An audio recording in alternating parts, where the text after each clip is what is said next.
Select the Financial Accounting option to proceed. Select Voucher from the Financial Accounting menu to proceed with financial operations. Click the plus icon to add a new entry in the system. Choose your desired branch from the drop-down menu.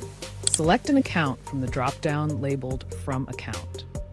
Complete this step to proceed with the Contra Voucher Entry process.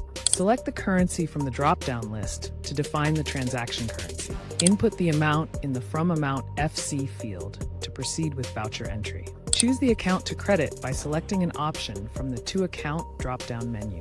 Choose the destination account from the Select to Account drop-down to proceed with the Contra Voucher entry. Choose the target currency from the available drop-down options. Enter the desired foreign currency amount in the To Amount FC field to proceed with the transaction.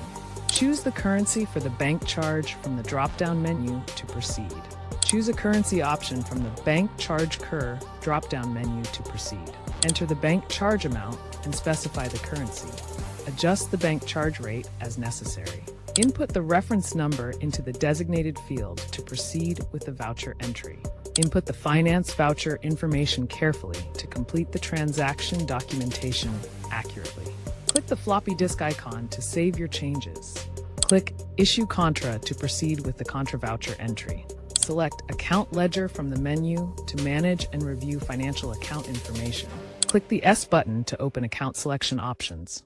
Click Select next to account code 1121 to choose the Bank BCA IDR account. Click the View button to display the account ledger details.